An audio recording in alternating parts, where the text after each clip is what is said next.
अस्सलाम वालेकुम व्यूअर्स। आज हम बहुत ही मज़े का ब्रेड पिज़्ज़ा बनाएंगे और वो भी अवन के बग़ैर बनाएंगे। बहुत मज़ेदार, बहुत टेस्टी होता है और बहुत ही इजीली बन जाता है और आप बच्चों को लंच में दे सकते हैं। वो बहुत एंजॉय करेंगे। शाम की चाय के साथ भी बहुत टेस्टी लगता है। तो चलें जल्दी से स्टार्ट करते हैं और देखते हैं कि हम ये मज़ेदार पिज़्ज़ा कैसे बना सकते हैं। हाँ जी, सबसे पहले 3 से 4 टेबलस्पून कुकिंग ऑयल शामिल किया और अब हम इसके अंदर 1 टीस्पून लहसुन का पेस्ट डालेंगे और इसको इसके अंदर कुछ सेकंड्स तक अच्छे तरीके से फ्राई करेंगे। उसके बाद यहाँ पर मेरे पास 1 पाव बोनलेस चिकन है, जिसको मैंने बहुत छोटा छोटा काट लिया है ताकि ये जल्दी कुक हो जाए। इसको हम 2 से 3 मिनट अच्छे तरीके से मीडियम लो फ्लेम के ऊपर फ्राई करेंगे। अगर ये नीचे लगने लगे तो आप 1 से 2 टेबलस्पून पानी शामिल कर लें। हाँ जी, तो अब हम इस स्टेज के ऊपर इसके अंदर पेपरिका पाउडर यानी देगी लाल मिर्च और चिकन टिक्का मसाला डालेंगे। चिकन टिक्का मसाला आप किसी भी ब्रांड का ले सकते हैं, इससे बहुत अच्छा टेस्ट आएगा। तो यहाँ पर मैंने 1 टीस्पून चिकन टिक्का मसाला इस्तेमाल किया है और 1 टीस्पून ही मैंने पेपरिका पाउडर इस्तेमाल किया है। देगी लाल मिर्च यानी पेपरिका पाउडर से इसमें बहुत अच्छा रेड रेड कलर आ जाएगा। तो अब हम इसी तरह इनको मीडियम लो फ्लेम के ऊपर 3 से 4 मिनट तक फ्राई करेंगे, लेकिन साथ ही मैं इसके अंदर अब सॉल्ट डाल दूंगी। ये आपके टेस्ट के हिसाब से है, मैंने यहाँ पर 1 टीस्पून इस्तेमाल किया है। हाँ जी, तो अब इस स्टेज के ऊपर हम 1 टेबलस्पून सोया सॉस डालेंगे और 1 टेबलस्पून ही हम सिरका यानी वाइट विनेगर डालेंगे और इनको मीडियम लो फ्लेम के ऊपर हम अच्छे तरीके से फ्राई करेंगे 1 से 2 मिनट के लिए। अब हम इसके अंदर हाफ़ टी स्पून धनिया पाउडर शामिल करेंगे और इसको 3 से 4 मिनट मीडियम लो फ्लेम के ऊपर अच्छे तरीके से फ्राई करेंगे। क्योंकि मैंने चिकन बहुत छोटा छोटा काटा हुआ है तो ये वैसे ही गल जाएगा, इसमें पानी डालने की ज़रूरत नहीं है। लेकिन अगर आपको महसूस हो तो आप इसके अंदर थोड़ा सा पानी शामिल करके उसको अच्छे तरीके से ड्राई कर लें ताकि चिकन जो है वो गल जाए। और जब ये चिकन बिल्कुल पक जाएगा तो अब हम फाइनल टचेस देंगे।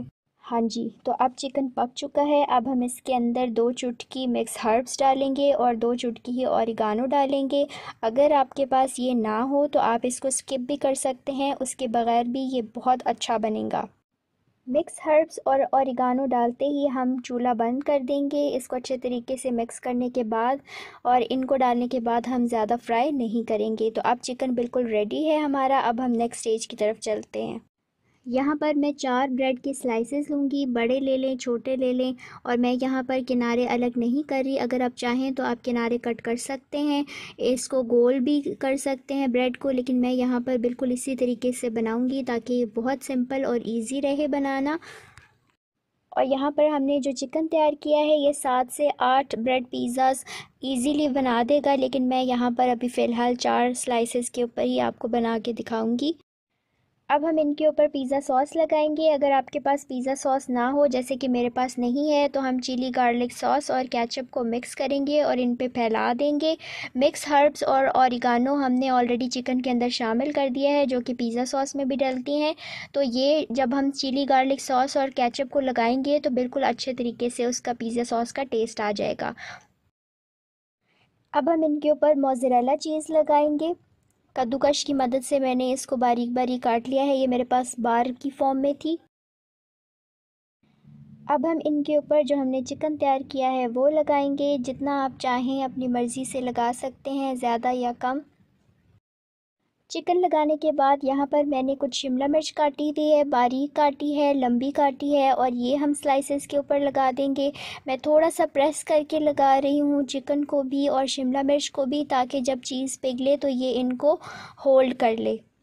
शिमला मिर्च के बाद यहाँ पर मैंने इसी तरह से प्याज काटे हुए हैं, वो प्याज मैं इनके ऊपर लगा दूँगी। और अब मैं इन स्लाइसेस के ऊपर थोड़ी थोड़ी मेयोनीज़ लगाऊंगी। अगर आप चाहें तो आप इसको स्किप भी कर सकते हैं। और अब हम इनके ऊपर एक दफ़ा दोबारा से चीज़ लगाएंगे। ये आपकी मर्ज़ी है, आप जितनी इस्तेमाल करना चाहें, जितना इसको चीज़ी बनाना चाहें। अब आप कोई पिज़्ज़ा ट्रे ले लें और यहाँ पर अगर आपके पास पिज़्ज़ा ट्रे ना हो तो कोई भी सिल्वर की या स्टील की आप प्लेट ले लें। यहाँ पर एक देगचे का ढक्कन है जो कि मैं ले रही हूँ, इस पे मैंने थोड़ा सा ऑयल लगाया है और ऑयल को अच्छे तरीके से इसके ऊपर फैलाने के बाद हम थोड़ा सा इसके ऊपर मैदा छिड़क देंगे। इससे जो स्लाइसेस हैं वो इसके साथ चिपकेंगे नहीं। अब हम स्लाइसेस को इसके ऊपर अरेंज करके रखेंगे। और जब तक मैं ये पिज़्ज़ा ट्रे तैयार कर रही थी, मैंने एक देगचा लिया है और उसको मैंने मीडियम हाई फ्लेम के ऊपर गर्म किया है अच्छे तरीके से। अब हम गरम देगचे के अंदर एक जाली का स्टैंड रखेंगे। अगर आपके पास स्टैंड ना हो तो आप कोई स्टील का बर्तन रख सकते हैं। बस जो देगचा है उसके पैंदे से थोड़ा सा ऊपर हमने स्लाइसेस को रखना है, इसलिए हम जाली का स्टैंड इस्तेमाल कर रहे हैं यहाँ पे। अब हम इसके ऊपर अपनी पिज़्ज़ा ट्रे शिफ्ट करेंगे और इसको हम कवर कर देंगे, मीडियम फ्लेम के ऊपर रखेंगे। और अगर बर्तन बड़ा ना हो तो 7 से 10 मिनट में ये रेडी हो जाएगा, इसलिए आपने 7 मिनट के बाद इसको चेक करना है। जैसे ही चीज़ पिघल जाएगी तो हमारा पिज़्ज़ा रेडी हो जाएगा। मेरा बर्तन क्योंकि थोड़ा सा बड़ा था तो मेरा 12 से 13 मिनट में ये तैयार हुआ है। इसको बहुत ज़्यादा हमने कुक नहीं करना वरना स्लाइसेस नीचे से सख्त हो जाएंगे। जी, तो हमारा पिज़्ज़ा बिल्कुल रेडी हो चुका है। अब हम स्लाइसेस को बाहर निकालेंगे और आप देख सकते हैं कि स्लाइसेस अभी भी सॉफ्ट हैं। जब मैं शिफ्ट कर रही हूँ तो ये फ़ोल्ड हो रहे हैं। बहुत ही मज़ेदार क्रिस्पी सा और सॉफ्ट सा जो है ये पिज़्ज़ा था। इसको केचप के साथ आप इंजॉय कर सकते हैं।